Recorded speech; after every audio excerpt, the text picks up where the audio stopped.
다 함께 사도신경으로 우리의 신앙을 고백하도록 하겠습니다. 나는 전능하신 아버지 하나님 천지의 창조주를 믿습니다. 나는 그의 유일하신 아들 우리 주 예수 그리스도를 믿습니다. 그는 성령으로 잉태되어 동정녀 마리아에게서 나시고 본디오 빌라도에게 고난을 받아 십자가에 못 박혀 죽으시고 장사된 지 사흘 만에 죽은 자 가운데서 다시 살아나셨으며 하늘에 오르시어 전능하신 아버지 하나님 우편에 앉아 계시다가 그로부터 살아있는 자와 죽은 자를 심판하러 오십니다. 나는 성령을 믿으며 거룩한 공교회와 성도의 교제와 죄를 용서받는 것과 몸의 부활과 영생을 믿습니다. 아멘. 다 함께 찬송가 337장 내 모든 시험 무거운 짐을 함께 찬송하겠습니다.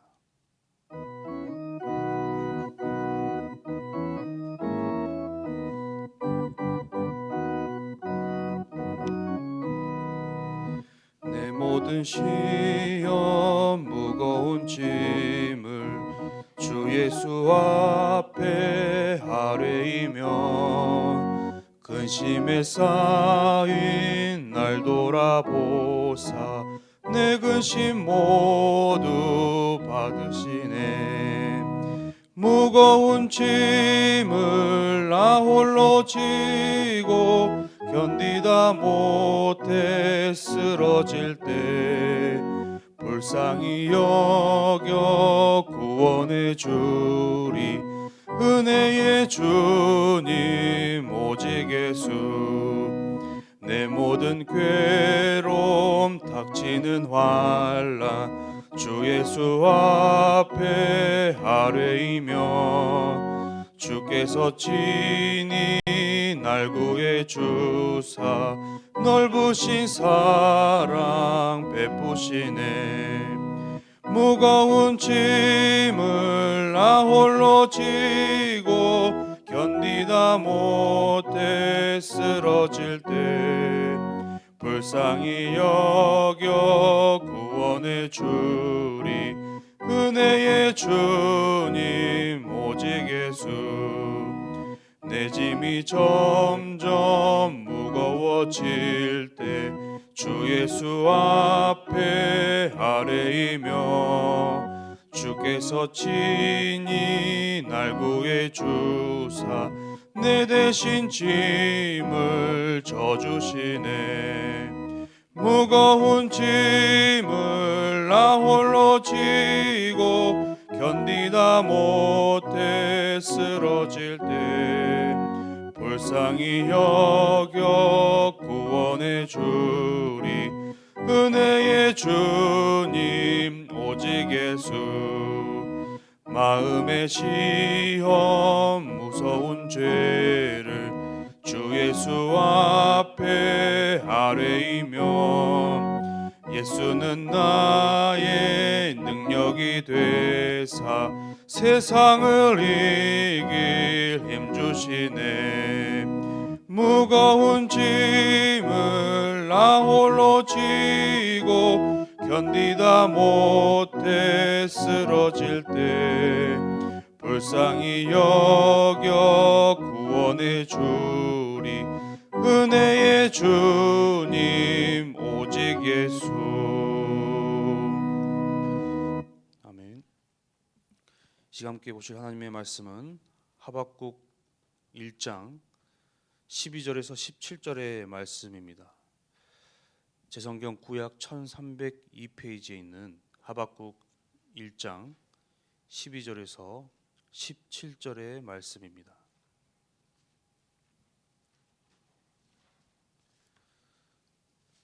하박국 1장 12절에서 17절의 말씀,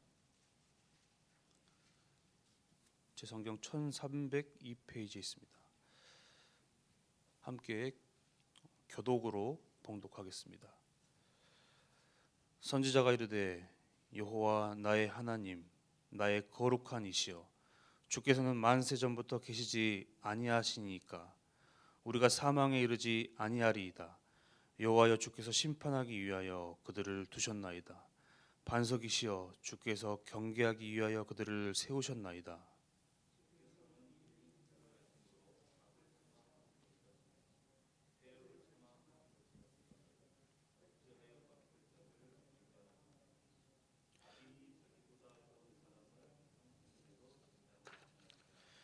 주께서 어찌하여 사람을 바다의 고기 같게 하시며 다스리는 자 없는 벌레 같게 하시나이까.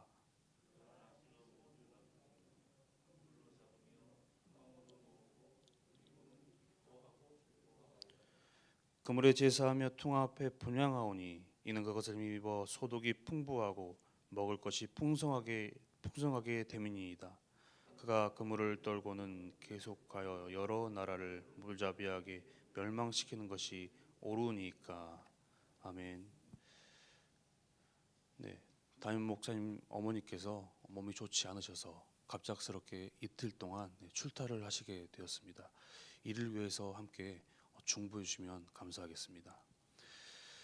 네, 코로나 장기화로 인하여서 경제적인 고통과 감염병의 두려움, 그리고 세상을 향한 교회의 지탄 등으로 인하여서 우리는 긴 시간 쉽지 않은 삶을 살고 있습니다. 이럴 때 우리는 왜 코로나 시작부터 기도했지만 왜 계속해서 고통을 당해야 하는 건지, 하나님은 우리의 기도에 도대체 응답을 해 주시기는 하실 것인지 하는 그러한 답답함을 느끼는 분도 계실 것 같습니다. 이러한 상황은 이 하박국 선지자의 외침을 떠오르게 하는데요. 이제 오늘과 내일 하박국서를 들어보면서 지금과 같은 이 어두운 상황 가운데 말씀하셨던 하나님의 은혜를 나누고자 합니다. 남유다에서 활동했던 이 하박국은 에레미야와 동시대에 활동했던 선지자입니다. 하박국서의 이 특징을 간단히 살펴보자면 여러 선지서는 대체적으로 선지자가 먼저 여호와의 말씀을 듣고 그리고 백성에게 선포하는 형식이 되어 있다면 이 하박국서는 반대로 먼저 두 번에 걸쳐서 하나님께 질문을 드리고 그 질문에 대한 여호와의 답변을 기록한 것으로 구성이 되어 있습니다. 이 하박국의 이름은 껴안다 그리고 씨름하다라는 그러한 의미가 있습니다. 그 이 하박국 이름의 뜻대로 하박국 선지자가 이 백성의 대표가 되어서 하나님께 그들의 백성들의 그 시대에 대한 고민과 아픔을 질문하고 그리고 씨름하고 있다는 그 문제에 대해서 우리가 그 특징을 살펴볼 수가 있는데요. 이 당시 나라 밖으로는 애굽과 바벨론이라는 강대국이 이 남유다를 압박하고 있었고 안으로는 왕이라는 자리에 있는 사람이 많은 백성들을 수탈하는 그러한 상황 가운데 놓여 있었습니다. 한마디로 백성들이 너무나 살기 힘들었던 시대였던 것이죠. 이때 하박국이 하나님께 탄식하면서 첫 번째로 항변하고 있는 본문의 내용이 1장 1절부터 4절의 내용입니다. 공의와 정의의 하나님께서 창조하신 이 세상이 왜 계속해서 부정과 악행이 판치고 있는 것입니까? 하나님은 언제까지 의인들의 고통을 지켜만 보고 계실 건가요? 본문은 아니지만 3절에 눈으로 보게 하시나이까 라는 이러한 표현을 통하여서 하박국은 이 시대의 죄악을 목격하게 하신 하나님께 자신의 괴로움을 말하고 있습니다. 하나님께서 보게 하시니 보지 않을 수 없고 하나님께서 듣게 하시니 듣지 않을 수 없는 하박국의 괴로운 상태를 토로하고 있는 것이죠. 그렇다면 하박국은 이러한 세상의 악행과 강포를 왜 세상에 나가서 외치지 않고 하나님께 외치고 있습니까? 하박국이 보기에 이제 이 남유다의 상황은 그들에게 나가서 외친다고 하여도 자정 능력을 이미 잃어버렸다고 보았기 때문입니다. 이제 이 강포를 멈출 수 있는 것은 하나님께서 이제 그 뜻을 의인들을 향한 구원이든지 아니면 악인들을 위한 심판이든지 하루빨리 어떤 액션을 취해 주시기만을 기다렸던 것입니다. 오늘날 우리 세상도 겁탈과 강포가 만연해 있습니다. 갑과 을의 관계로 안전하지 못한 하청으로 말미암아 억울하게 죽어가고 있는 노동자들, 사람을 죽음으로 몰아넣는 가짜 찌라시 뉴스들, 부모라는 타이틀만 있지 자신의 쾌락과 어떠한 것에 눈이 멀어서 아이를 방임함으로 또한 학대함으로 그리고 죽어가고 있는 어린 생명들, 입에 담지 못할 안타까운 사고들이 만연한 이 시대입니다. 만약 하박국 또한 이 시대를 살아가고 이러한 상황을 보게 된다면 오늘 본문에서와 같이 하나님께 외치지 않았을까요? 하나님, 언제까지입니까? 언제까지 이러한 악행을 우리가 보고만 있어야 합니까? 5절부터 11절은 하박국의 첫 번째 질문에 대한 하나님의 응답이 기록되어 있습니다. 6절에 하나님께서는 갈대아 사람이라고 말씀하시는데, 즉 바벨론이라는 그 나라를 들어서 이제 남유다를 심판할 것이라고 말씀하십니다. 이제 하나님의 그 응답을 들은 하박국의 반응이 오늘 본문입니다. 하박국은 어떤 반응을 보이고 있습니까? 더 화가 났습니다. 13절에 어찌하여 거짓된 자들을 방관하시며 악인이 자기보다 의로운 사람을 삼키는데도 잠잠하십니까? 이 말은 주님 정말 포기하셨습니까? 라는 그러한 뉘앙스도 풍기고 있습니다. 바벨론이라는 하나님을 알지 못하는 이 악인이라고 생각되는 나라가 죄는 짓고 있지만 그래도 하나님께서 선택하시고 그리고 이끄셨던 그 백성인 남유다, 즉 의로운 사람을 삼키는 것이 맞는 것인가 하나님께 직설적으로 묻고 있는 것입니다. 욥기를 보더라도 욥이 이해할 수도 감당할 수도 없는 고난을 당하는 중 그를 가장 더욱더 힘겹게 한 것이 있다면 하나님께서 침묵한다는 그러한 사실이 있습니다. 재산의 상실과 자녀들의 죽음, 온몸에 도진 종기 등 헤아릴 수 없는 많은 고통이 따랐고 친구들은 자신을 오해하고 비방했습니다. 하지만 자신의 모든 고통과 고난을 방관하시고 외면하신 듯한 하나님의 그러한 상황이 자신을 더욱더 고통스럽게 만들었습니다. 하박국 선지자가 본문에서 고뇌하고 갈등하고 있는 것도 이와 같다고 할 수 있습니다. 지금도 그렇지만 바벨론에 의해서 장차 선민이 당할 이 고난을 오랜 시간 동안 하나님께서 침묵하시는 것, 그런 하나님을 이 하박국은 납득할 수가 없었던 것입니다. 하박국은 본문에 선민이 바다의 물고기와 같이 마구잡이로 포획당하고 벌레처럼 비천하고 무가치한 존재로 살아가고 있는 이 상황에 대해 그러한 탄식 또한 하나님께 전달하고 있습니다. 이런 그에게 하나님은 어떠한 대답을 주셨는지 말씀하시진 않고 그렇게 1장이 끝나고 2장에 제시되고 있습니다. 1장은 미완의 내용으로 끝마쳐지고 있습니다. 하지만 스스로 해결하지 못하는 문제 앞에 하나님께 보이는 이 하박국의 태도는 바로 우리 인간의 모습이기도 한다는 것입니다. 지금의 시대같이 어렵고 복잡한 삶의 상황에서 현실의 문제 앞에서 하나님을 신뢰하는 성도가 도대체 어떠한 자세와 모습을 취해야 할지 하나의 롤 모델이 될 수 있다는 것입니다. 여러분, 우리가 살아가는 이 삶의 자리에서 그것은 이렇게 하면 된다, 이것이 해답이다라고 분명하게 답이 있는 것도 분명히 있지만 어떠한 것들은 그 해답이 너무나 모호하고 애매한 것들이 우리를 찾아올 때가 있습니다. 우리는 그러한 일에 직면할 때 가장 먼저 바로 하나님의 진실하심과 의로우심, 온전하심을 바라봐야 할 줄로 믿습니다. 그리고 하나님께 우리가 직면하고 고뇌하고 있는 문제를 하나님께 정직하게 고해야 하겠습니다.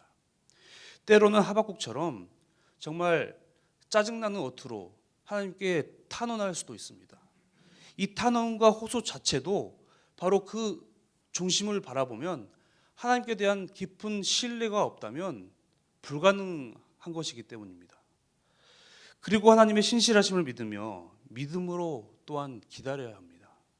이것은 내 자신이 스스로 이 세상 모든 만물의 문제를 해결할 수 없다는, 나는 유한한 존재입니다, 연약하고 힘없는 존재입니다 라는 것을 인정하는 것입니다. 그리고 절대자이시고 모든 문제의 해결자가 되시는 하나님을 인정하는 모습이기 때문입니다. 여전히 우리 삶 가운데 풀리지 않은 문제, 해결돼야 할 부분이 많지만 뜻대로 되지 않는다고, 내 뜻대로 풀리지 않는다고 불평하는 것이 아니라 하나님의 뜻대로 이루어지길 원하고 기다리며 그것이 정말로 나를 향한 어떤 하나님의 계획이 있으시다면 즐거이 따를 수 있는 우리의 믿음이 되기를 소망합니다. 함께 기도하겠습니다. 주님, 하나님을 나의 구주요 아버지로 고백하게 하심에 감사를 드립니다. 하나님과의 친밀한 교제로 우리가 삶 가운데 복을 누리길 소망합니다. 나의 마음의 모든 근심과 걱정을 주님께 아뢰며 뜻을 구하게 하옵소서. 비록 원하는 답과 원하는 길을 찾지 못한다고 할지라도 그 속에서 하나님의 뜻과 나를 향한 계획을 신실한 믿음으로 붙들고 살 수 있도록 주님 우리의 삶과 믿음을 붙들어 주시옵소서. 예수님의 이름으로 기도합니다. 아멘. 오늘 함께 기도하실 내용은 우리의 예배와 신앙의 회복을 위해서 함께 기도하겠습니다.